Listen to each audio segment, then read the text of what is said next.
One of our greatest pleasures here at Politics and Prose is holding events for debut works. Among the many talks that we sponsor, we make a point of devoting a good number of them to new authors, just as many other independent bookstores do. Xuan Juliana Wang is a young author who has shown particular promise. Her first work, a collection of a dozen short stories published under the title Home Remedies, has won critical acclaim, introducing Juliana as an imaginative, compelling, and fresh literary voice. Her pieces capture the experiences of a younger generation of Chinese as they deal with their cultural heritage and the dislocation and unsettling nature of contemporary times. Juliana herself was born in China and moved to Los Angeles when she was 7 years old. She attended Stanford's 2-year creative writing program as a Wallace Stegner Fellow and received an MFA from Columbia University. She's now a fiction editor at Fence and teaches at UCLA. And her pieces have appeared in several publications, among them The Atlantic, Plowshares, and the Best American Non-Required Reading. It took Juliana all of her 20s and into her 30s to compose the pieces that appear in Home Remedies. Her stories feature a wide range of characters from various walks of life, from the poorest factory towns of rural Henan to the richest high-rises of Beijing. Yet they all struggle with feelings of alienation and distance from the people that they should love the most, a state of unbelonging and disconnection engendered by migration. There are overworked immigrant parents alienated from their children, a Chinese-American girl in Paris who finds her life changed when she begins wearing a dead girl's clothes, an Olympic diving hopeful who abandons his career after realizing his diving partner will never love him back, and artistic and aimless 20-year-olds eking out a living shooting subversive music videos for Beijing bands. A review of the book in Kirkus called the collection, quote, sharp and poignant, and a New York Times reviewer described Juliana's style as, quote, sensory, cinematic, and fluid. And I think you really enjoy the book when you read it. And now Juliana will be in conversation with Evan Osnos, who's an expert on China and a very talented journalist and writer himself. Evan was first sent to cover China by the Chicago Tribune, then switched while there to the New Yorker. His 8 years in China led to a great book, Age of Ambition, which won the National Book Award and was a finalist for the Pulitzer. For the past 6 years, Evan has been based here in D.C. covering politics and foreign affairs as a staff writer for the New Yorker. So, ladies and gentlemen, please join me in welcoming both Juliana and Evan.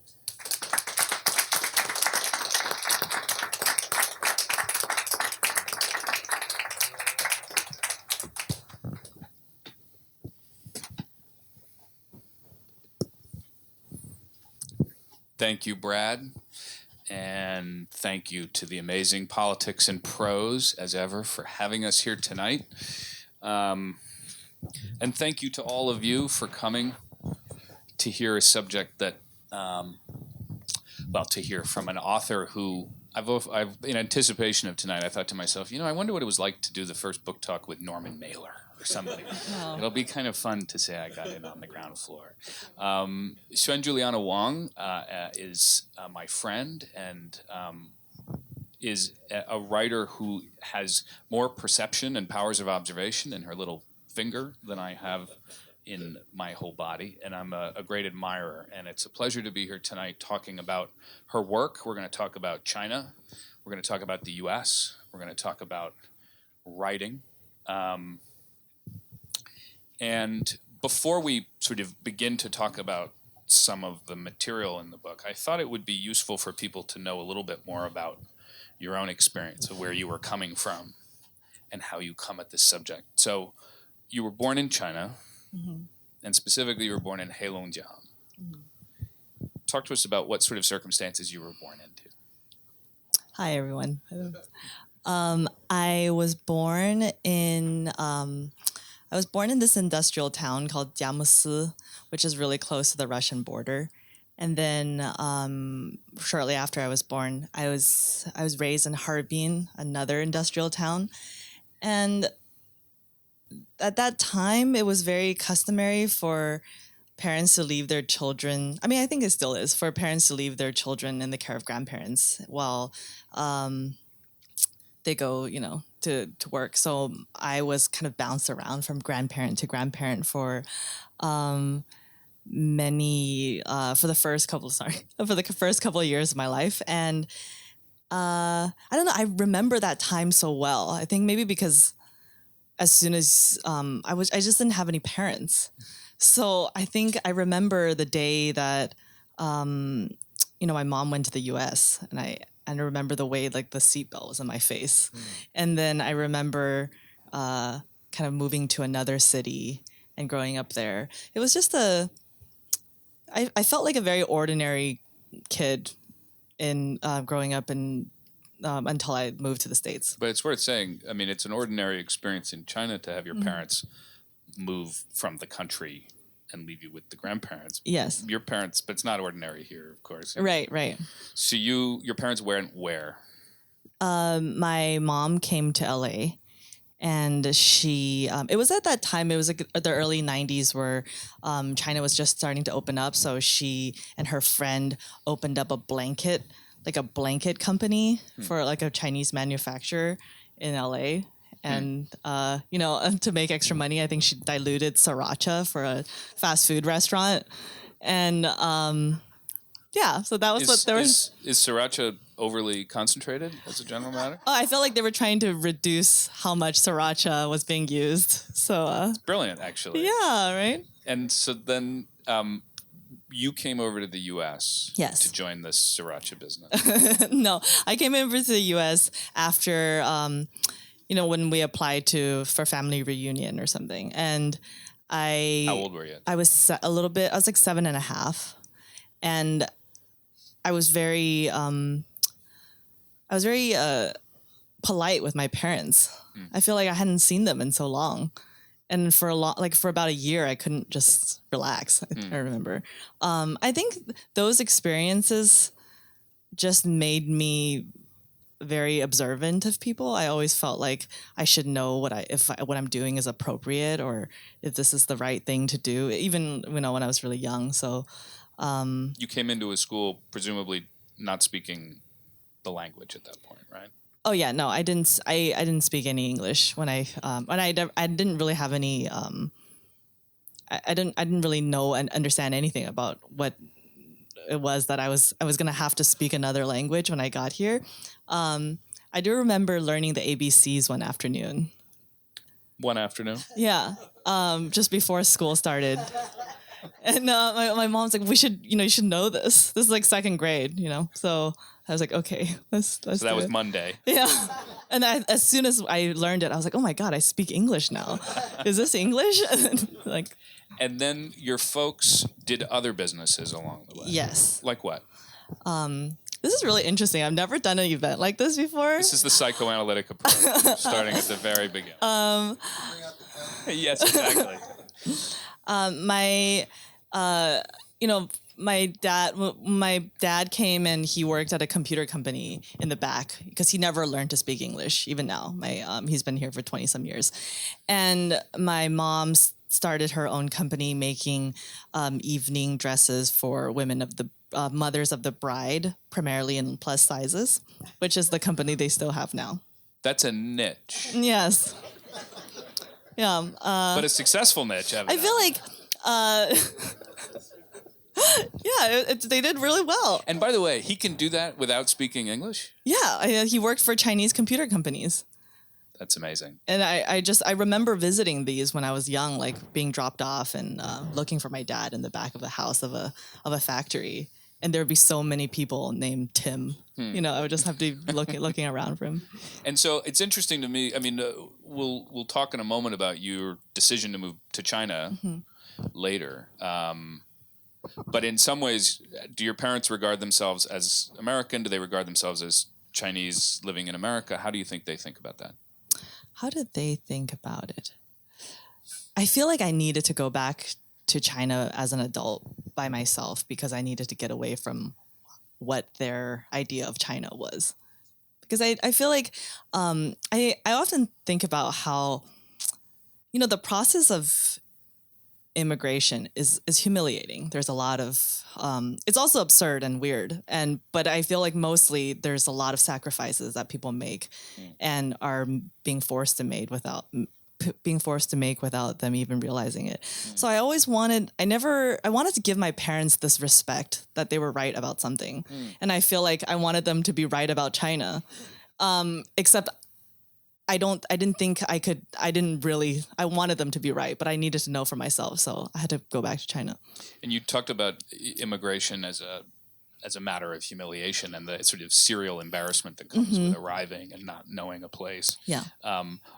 If you can, it would be great if you would read a bit to us tonight. And I think you've got stuff on that subject. Yes. Okay, I'll read from the first story in the book, which I have never read from out loud. But you're familiar with the work, right? Yes.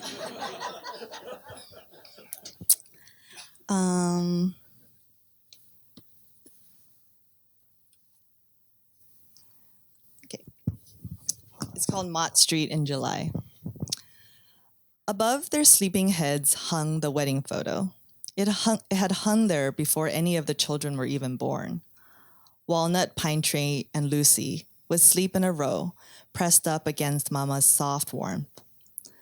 The spot on the bed closest to the door was left empty, so that whenever he got home, the children wouldn't stir. That was their Baba, of course. There they were, Mama and Baba, a part of history. It was still the good part. Mama in a red dress, her hair shiny and voluminous, her lips the color of jewels.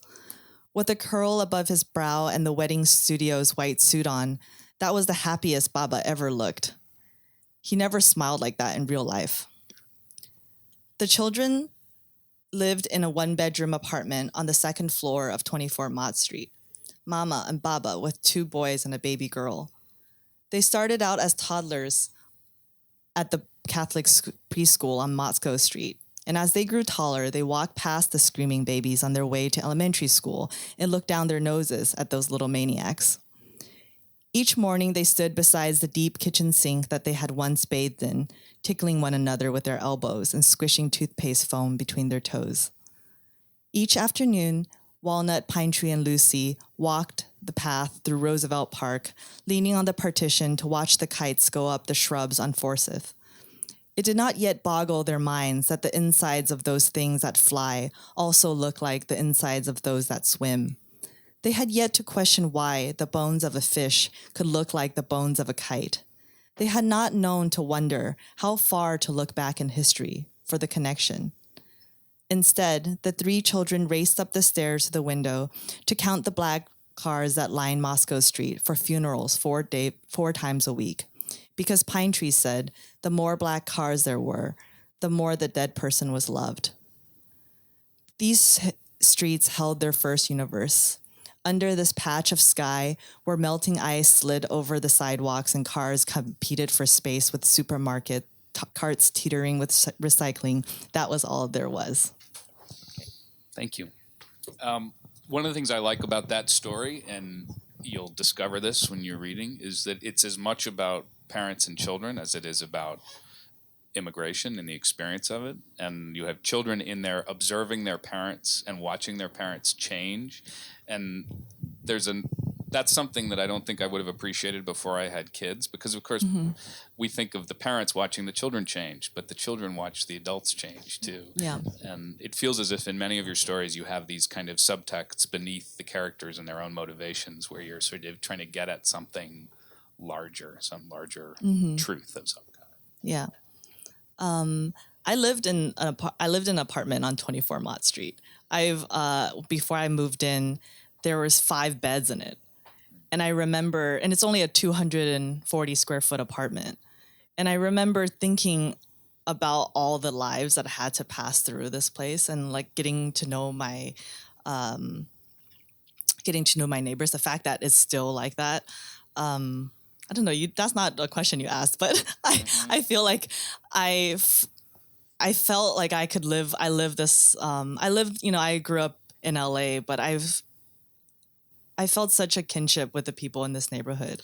So I want to talk about how you write for a second. So do you take notes on real life? Do you keep a diary? Does this begin with nonfiction observations? How does a story like that begin for you? I think we were talking about this earlier downstairs. I feel like I need to bring this in there for context. When we immigrated to the States, my parents rented this house with another family, and we had 5 rooms in it, and 3 of the rooms became kind of a makeshift hostel for anybody who vaguely knew us. And knew of us from China could come stay there, and they would stay for like weeks and months, and they became. They had to leave their children behind China too. So they told me so much about their lives, and I watched them. I watched them try to do anything they could to stay. Like I've seen, like an uncle who was like a doctor in China come and have to make noodles, or somebody, not being able to find work and having to make these doll furniture thing. It was like a scam. Like they would think that they were going to get paid to make doll furniture, and I would watch this man, who had left everything, left his whole normal life behind, was like making these little like chests of drawers, thinking that it was going to make him thousands of dollars, and then having that be a lie. And I felt like I saw all of that when I was so young, and then from then on, I feel like I can never judge anybody. I always felt like my impulse is to try to empathize with them immediately. And this is not great for other professions, but I think it helps with writing. And I think my process is, I have a journal, and I just describe things all the time.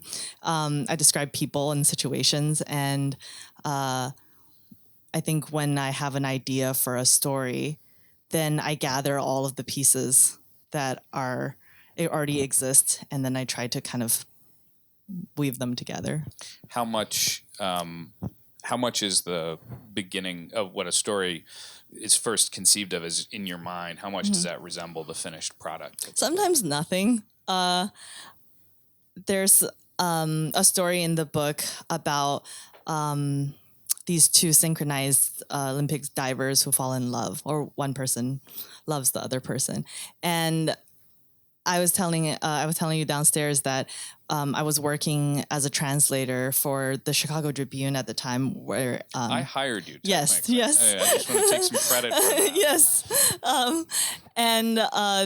I was covering Olympic rowing, and so they had all the rowers spoke English, so they didn't really need me. And while I was waiting for an interview to be completed, I was watching on the television screen these 2 little boys being interviewed, and it was silent. It was like there was no sound, but it was just the way their body language. The one of them looked at the other one, and I felt this ache. I was like, oh, that one, like, they're in love, and then this is going to turn out badly for one of them. And I knew I had that image in my mind. I just kind of carried it with me for like the next 5 years, until one day I felt like I knew I had another part of the story, and it just, like magic, it just kind of fits together. But it's difficult magic. So how did you actually start? I know there are a lot of writers here, and they'd probably be really curious to know how you actually start a story. Yeah. Do you begin to develop a character first? Do you begin to develop a tension, a mood, a motive? That's a great question, and that I don't know how to answer it, because I think every story is so different. If you, one of the things about this book that was maybe frustrating for reviewers was that it's really stylistically different. Every story is really, there's nothing like it to the next story in terms of voice and structure and tone. And I think for me, I try to do something different with every one of them. So sometimes it starts with I hear somebody say something interesting, or in terms of Mott Street in July, there was a photo essay in the New York Times about a family who lived on Ludlow Street. And I saw their picture. And then I put them in my apartment and I wrote the story. Or there's a story based on a introduction to computer science textbook that I took a intro to computer science class while in grad school because I was afraid that I was an untapped genius because so many members of my family were so good at programming. So I'm not, but I did.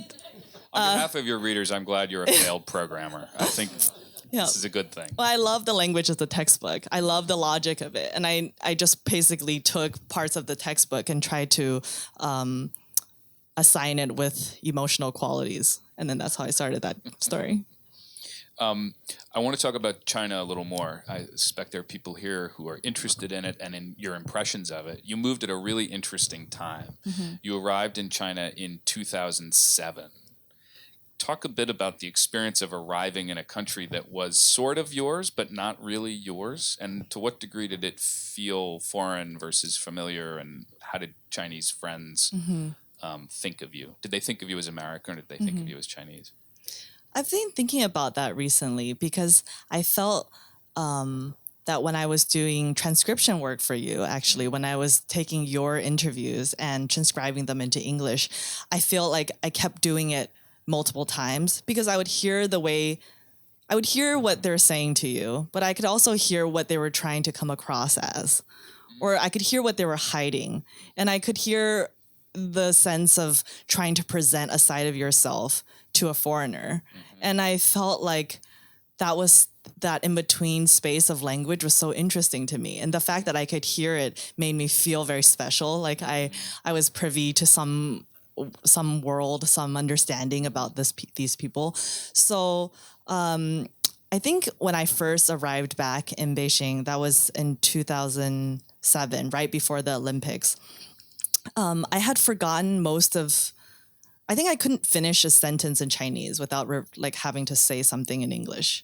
I just forgotten the language. But then I would notice that if I was it's a really special feeling that I used to tell Chinese people to have everybody around you look like you.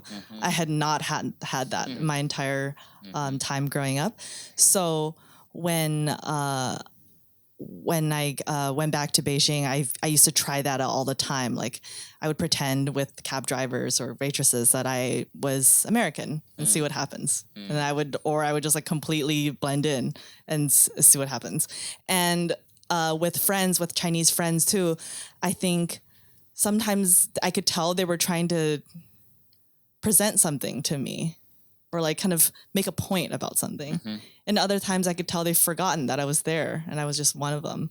I don't know, that experience had just did everything. It had a huge influence on me and the things I write about.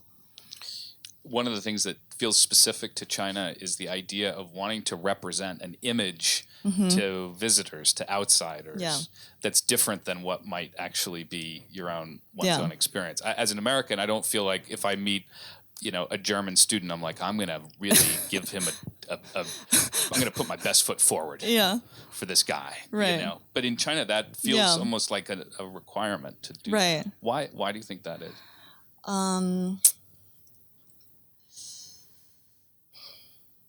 I wonder if it's a best foot forward. I just think even a year ago, I was in South China trying to research a Chinese photo festival. And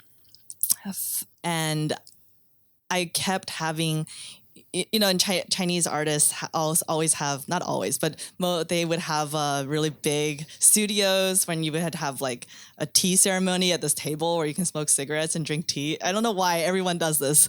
And when I was there, I could tell they were trying to say something about, they were kind of making fun of Trump and the fact that we have him now. And they were doing this thing where like, oh, China's, America's becoming more and more like China. And I don't know, I think there's a kind of competition, and especially it's becoming more and more apparent as I get older and as times have changed. And I think that's what they're doing when they present this side of themselves. And you point out that sometimes they will say things to the foreign reporter that are just not true. Yeah. And I'm sure there's a lot of times when you were listening to an interview that I was doing that I was just taking it hook, line, and sinker. Because very often, I will discover later, I don't think I understood actually that this person was not telling me the truth. But that's kind of part of the experience. Yeah. You were there. One of the things you write about is this really interesting period when there was a real sense of energy and optimism and sort of possibility. And yes.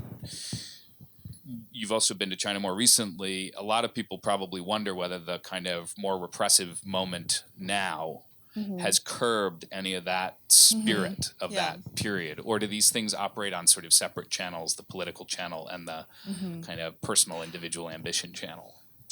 I wonder, because when I was in Beijing, and some of my friends from Beijing are here too, I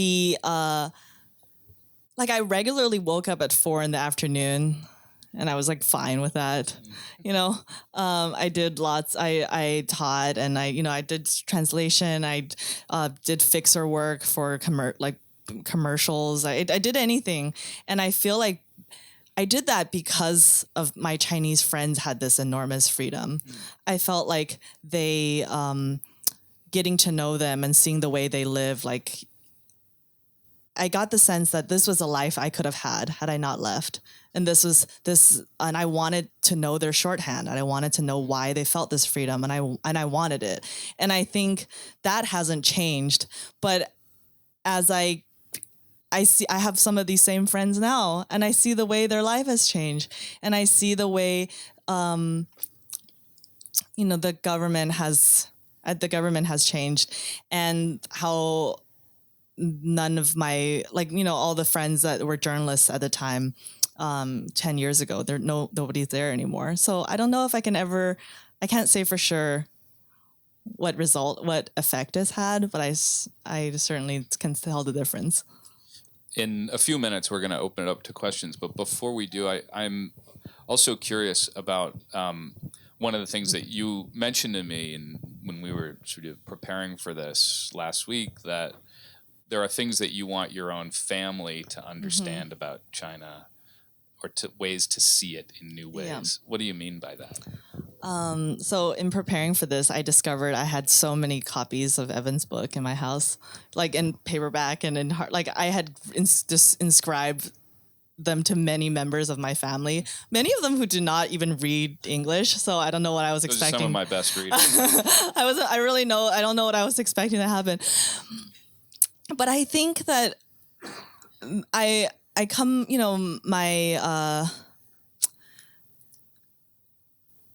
I think every Chinese person that I have ever encountered in my life has a shared memory of what it used to be like, including myself. And I think that colors a lot of the way you see it now.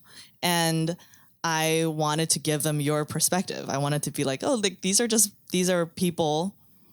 These are individual people with individual reasons of doing things. And this is where this has led them. And it has nothing, maybe it doesn't have to do with where they're from and who their parents were and what their parents endured. And I wanted to present that, but I feel like in trying to do it, I realized it never really gets to them.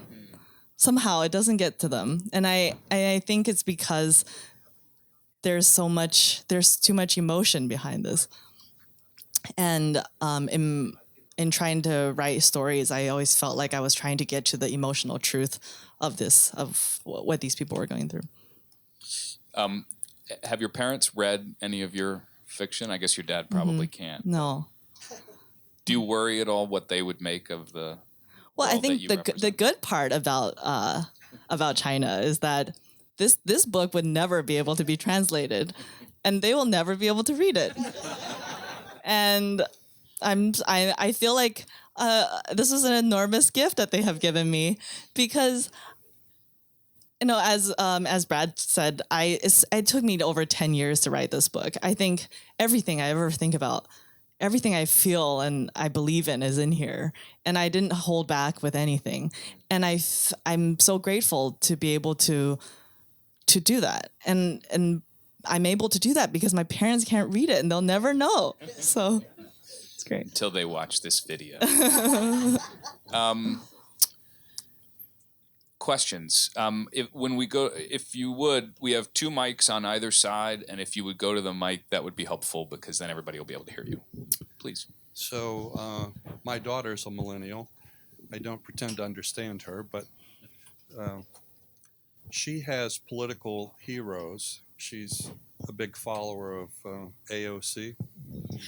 So in China, are there political heroes? Is it what's the strongest political feeling? Is it nationalism? Are there people that are dissidents that are kind of idealized in any way?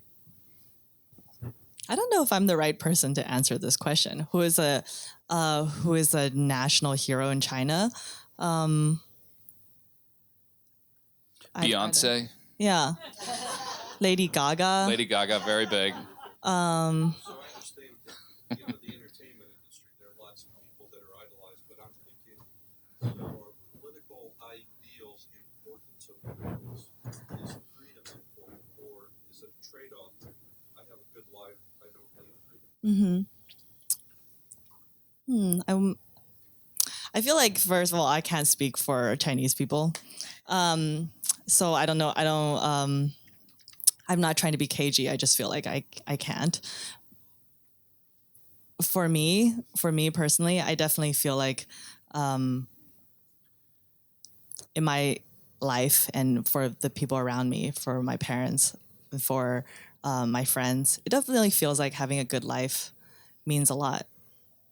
And I don't know if it's fair to ask for more of people than to want to live well and want to, fall in love and have children. And so I don't know if that answers your question, but. Yeah. Can you explain a little about why you think your book wouldn't be published in China? Why it would be so subversive? I mean, wouldn't they welcome you as a prodigal daughter? Thank you. No, they definitely would not. I mean, maybe if Evan would know this. Like, I think time travel is banned, right? Time travel is definitely banned. You can't write about time travel. There's some. It's a slightly esoteric list of things that are considered unacceptable to be published in Chinese, and time travel is one of them.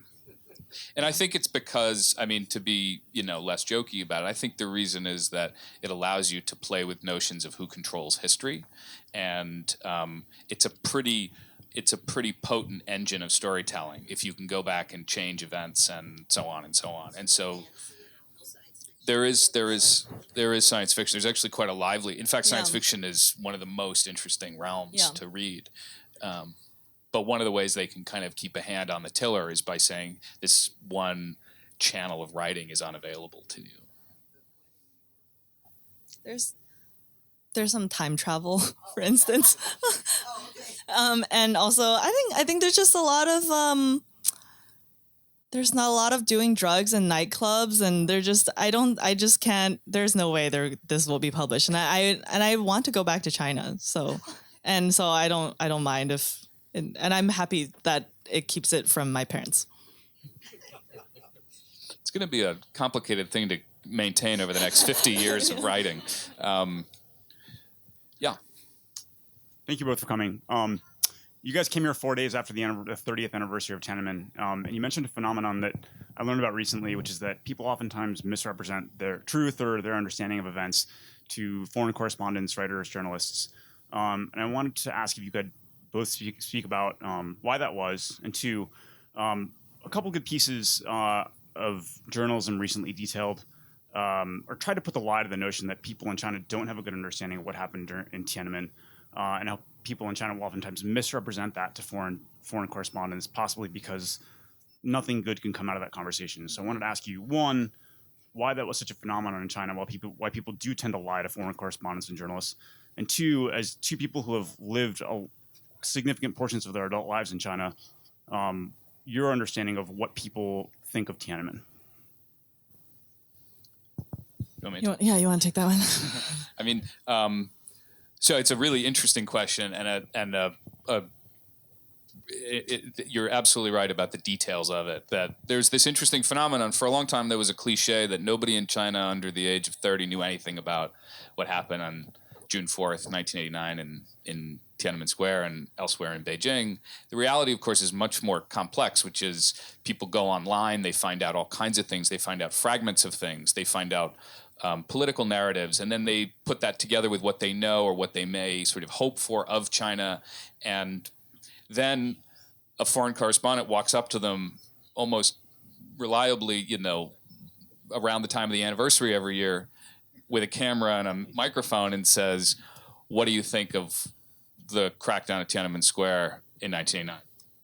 And most people say, I'd love to chat, but I have to, run, or I don't know what you're talking about. There's just very little in it for them.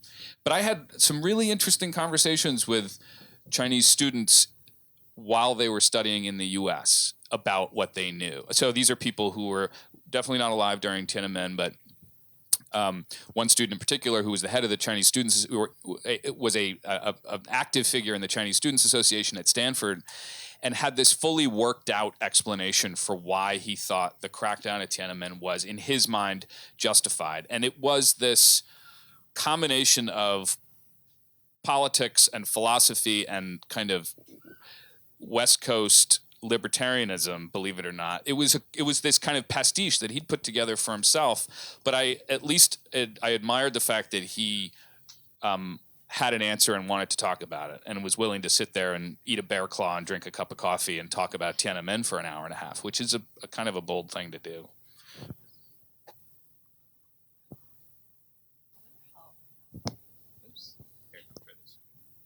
I got it. I knew someone was going to ask me this question, and I feel like I've been thinking about it for weeks now, and I still don't really know how to come up with a coherent answer. I think there's a lot of Chinese history to talk about. I think for Chinese people, when they think about the things that have most affected their lives, there's a lot of things that they can think of, and I feel like this question is the one that journalists ask them the most, and perhaps that's why they answer the way they do. I've noticed an interesting parallel, which is that it's not that different from when, I'm a reporter now in the U.S., and when I go, as I often do, to places that we call Trump country, and I'll ask people, Donald Trump said he was going to revive the coal mines and he was going to get you all jobs, and it appears that your town is still not doing great. Do you regret voting for Donald Trump? And I get a very similar reaction, which is people will respond to the act of being asked the question in a way that may also be somewhat obscuring however they feel. And so our role in it is kind of can confuse the matter sometimes. We try not to, but I think there is something about an outsider coming in and asking about a fact that brings up feelings of shame and feelings of what one hopes could be, and what a lot of people, if you really press people on it, sometimes people will say that Tiananmen was a tragedy that they felt had to happen in order for all of the things that China now has, which is a very complicated idea contained in a very small space, Yeah. Hi.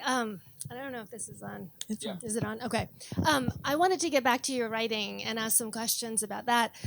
You have really memorable descriptions. So I only got through the first two stories, but I'll ask them in a row because the first one's really easy. It's about the description you had read in the passage just now about the toothpaste bubbles, and I was really curious about why toothpaste? Do they make bubbles? Were they too poor to use soap? So that was the first. but it was very memorable. And the second was in the story about the sort of group of young creative people, there was a description about Beijing and how it's a very old city with layers, and there are two rivers running underneath. And I guess I'm going to get this slightly wrong, but one of the characters says that people have to hold on, the two rivers being politics and art, and people have to hold on to one or the other to sustain them. So I was hoping you could talk more about that and how you came to that description. Thank you for that question. How do I come up with descriptions? I don't know if other people do this, but I keep, as I said, I keep a journal, which I use to describe things that had happened or interesting things that happened to me the night before or the day, and I think maybe this has to come from the fact that, like, I learned English after I came to the States, and for a long time I read, but I couldn't pronounce anything. So I became really shy and I was afraid to speak. Like I felt like if I was asked to read aloud in class, I would always stutter and not know how to say anything, even though I understood what it meant. So descriptions come to me like always in between English and Chinese, I think. There's just there's just the way that my brain is always translating back and forth where I don't really know if something is doesn't seem, it kind of seems dead on the page in English. I'm just translate into Chinese and I translate it back. And it's usually more interesting. I thought for the description of the beneath the city, there are two rivers. I think there was just a way that my friends talk like that. Everything was a metaphor about rivers and mountains, and I needed to get that in there. So that was really the energy I felt in Beijing. I felt like there was two, especially at that time, there were two roads that could lead to some personal greatness, and instead of saying two roads, two rivers. What about the toothpaste? I feel like in Chinese you have bubbles with toothpaste. I thought so, So Thank you. Thank you. Hi. Hi. I love your book. I read it all in like 2 days. I had two questions. One was because you said this collection of stories took you over 10 years to write. So just out of curiosity, I was then wondering which of the stories sparked first, or if there were like several stories that started being born at the same time. Like, did you simultaneously work on many stories at once, or did you finish one at a time? I think I began this book when I was in my early 20s, and then I wrote the last story in my early 30s. And I've lived in Paris, and I've lived in Beijing, and I've lived in New York and LA, and I feel like somehow those stories followed me geographically through my life at that time. So the earliest story I wrote in Beijing, and it was I was doing this creative writing exercise in undergrad about it's a magical realism class about goldfish appearing in inopportune places. And a goldfish I wrote in undergrad appeared in the bowl of a young man deciding whether or not he should leave China. And it just came to me. So years later, I could finish that story. And then the last stories I wrote were when I started to have more philosophical questions about life. So they are more speculative and deal with time travel and other things. And my other question was, I have so many favorite characters from the book, but the story about home remedies for non-life-threatening ailments, I was just curious how much of that is pure satire and how much of that is like real life wisdom. Well, that story I wrote because I love pharmaceutical commercials, like infomercials. I think they're so soothing.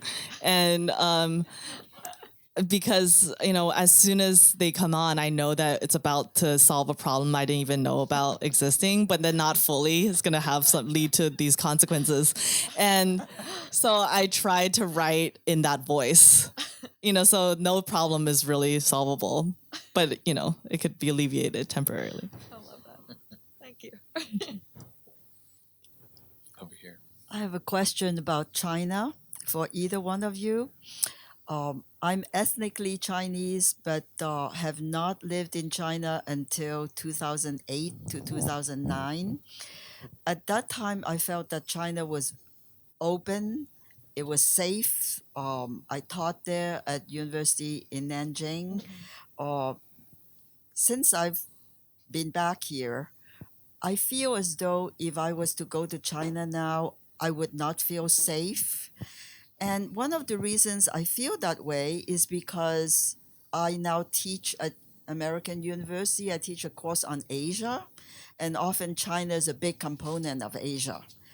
And ever since Trump has started basically trade war with China, even before that, ever since Xi Jinping has become head of China, I've sensed a lot more hostility towards Chinese and China from, I would say, mostly in America now, but even possibly in some parts of Europe and other parts of the world.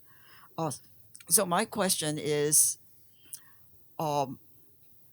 this perceived hostility real, or is this something that is going to pass and things will get back to normal, and there's no worries, you can just continue to go to China and speak your mind, or are you likely to not be allowed to leave? So here's the question for you.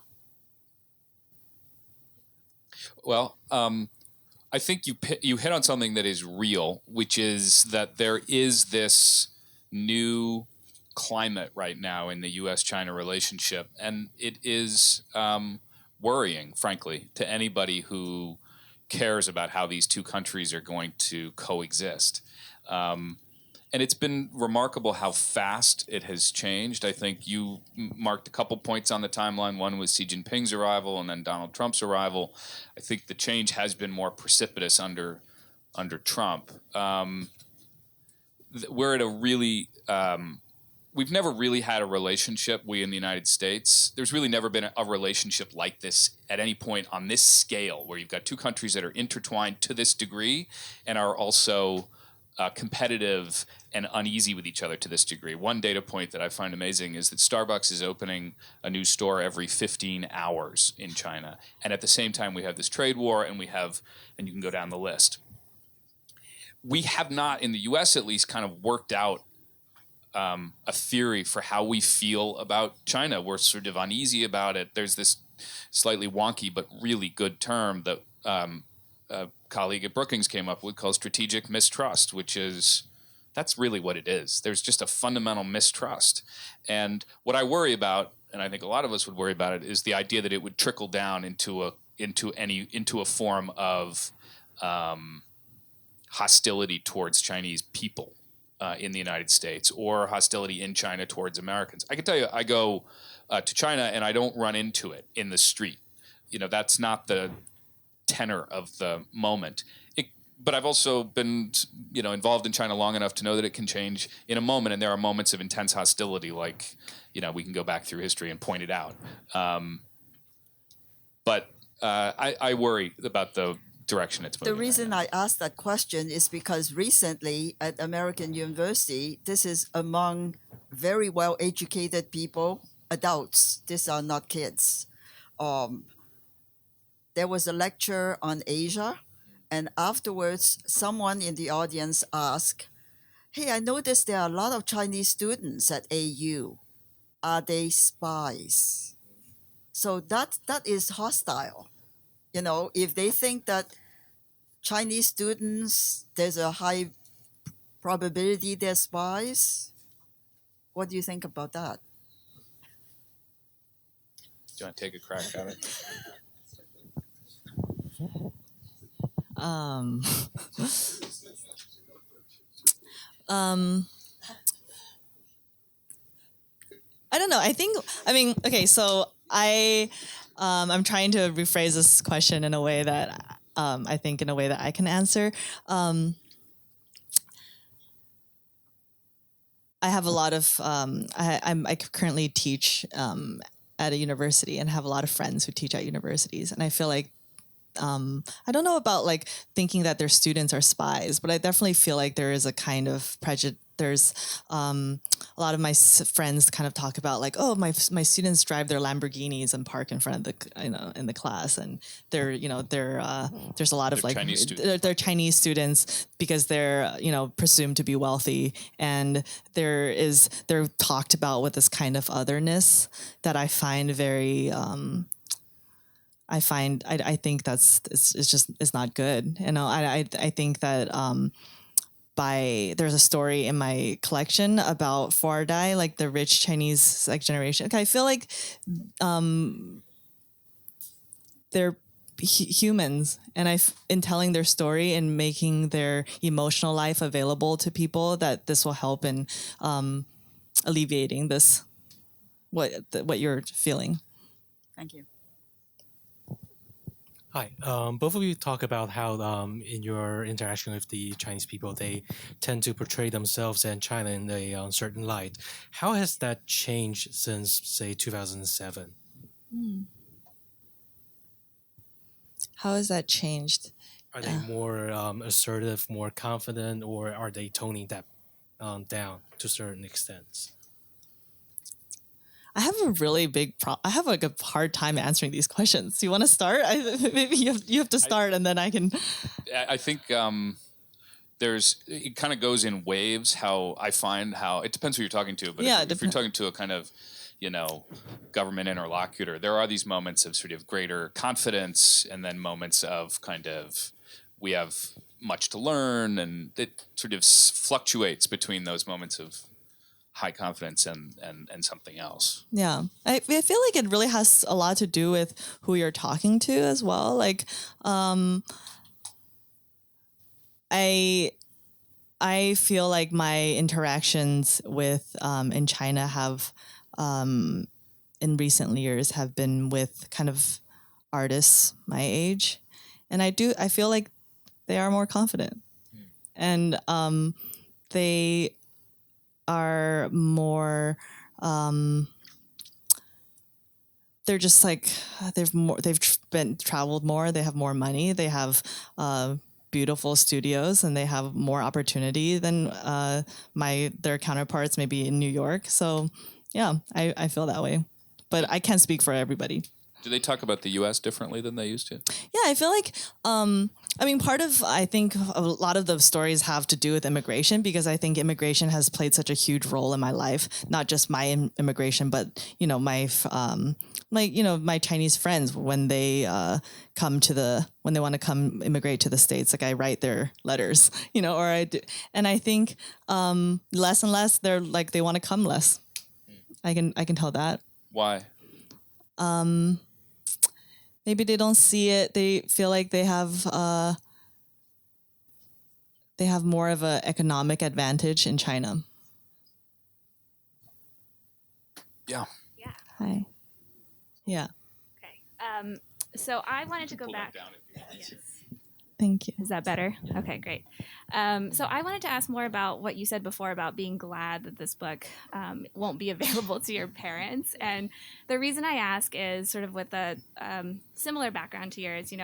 What I've discovered in adulthood is that my journey has really been about learning to respect my parents for their struggle and for their lives, but at the same time, and as an adult here, developing a value system that's completely separate from theirs, whether that's room for generosity, or feeling like the world is safe, or that pursuing intellectual pursuits beyond sort of basic survival needs, whatever it is, and I feel like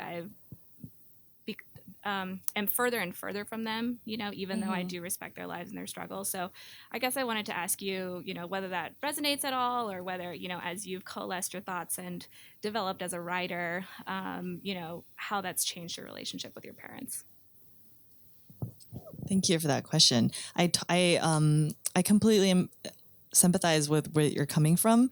I think, first, I think fiction has helped a lot in the way that I can relate with my parents, because the thing with reading and fiction is that every terrible thing you've ever experienced is not your own, that it's happened to people in all history and through in every culture. And I think reading about them has made my relationship, has given me a way to understand some of the inexplicable things that's happened in my life. But in terms of having my parents read my work, I think sometimes I think this answer that I give is kind of flippant, just to say that, I don't want them to, because I'm trying to be who I really am. But I think there's a trope with immigrant fiction of the last generation, I think, is always of children wanting to be understood by their parents. Like, I feel like that's not my biggest priority. I want to live an interesting life. And I feel like, whatever them understanding me or their inability to understand me has less to do maybe with the language than just with modern life and technology. And so I guess I feel like I'm not looking for that from them anymore. So it's just a relief that they won't give me their opinions, because I might start to listen. Folks, in just a minute, Juliana is going to be signing books up here, and I hope you will all have a chance to get your book signed, multiple books. Christmas is right around the corner, I remind you. But please join me in thanking Juliana for this conversation. And if you want a book about the definitive book about modern China, it's actually Evan's book. So thank you so much.